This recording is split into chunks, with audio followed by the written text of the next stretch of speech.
adashmasam payshanba kuni ro'za tutardingiz dedi. Bu kuni ro'za tutish xayolim kelmagan edi.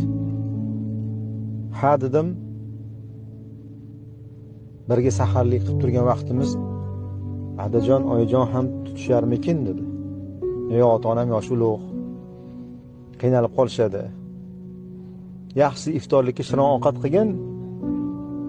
O'sha shirin ovqat qilganingda ro'zadorligini bilsa, balki kengal ergashishar dedi.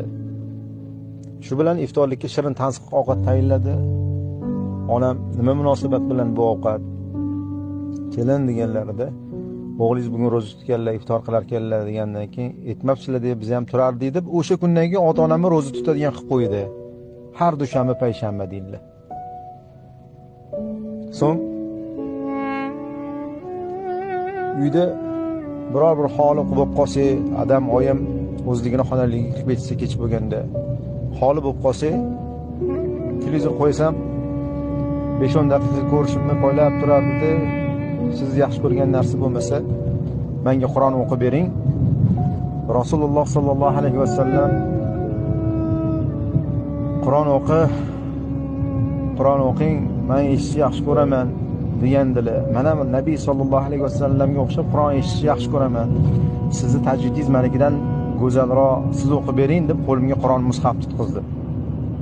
Rad qila olmadim dedilar. O'qidim, uni eshitishni yaxshi ko'rib, eshitayotganini ko'rib, men o'qib o'sha kuni bir pora o'qib qo'ydim deydi haligi do'stimiz.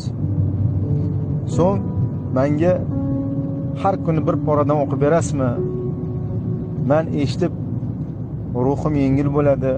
Ertangi kunga, ishlaga, oilaga, barcha yumushlarga quvvatim yengillashadi, quvvat topaman. Siz bir oyda bitta xatm qilganingiz qoladi deb bu narsaga meni ko'ndirib qo'ydi. Kechasi to'shakka yotsa, Nabiy sallallohu alayhi vasallam Fatima onamiz borib Rasulullohdan uyga bitta qulmi joriya bering, uy ishlarida qiynalyapmiz deganlarida Nabiy sallallohu alayhi vasallam rad qilib jo'natib yuboradilar. So'ng kechasi borib Ali va Fotimaning o'rtasiga yotib, sizlarga bir kalimani o'rgataymi? Ana o'sha kalima sizlarni barcha yumushlardan behojat qilib o'zinglarni quvvatli qilib qo'yadi deb kalimani o'rgatib ketganlar zikr deb. Har kecha o'sha zikr qildiradigan bo'lib qo'yildi menga. Men u hadisni eshitgan edim. Lekin ayolim shu zikr har kecha qiladigan bo'lib qoldi. Haqiqatan men o'zimda yana quvvat topdim ishimga.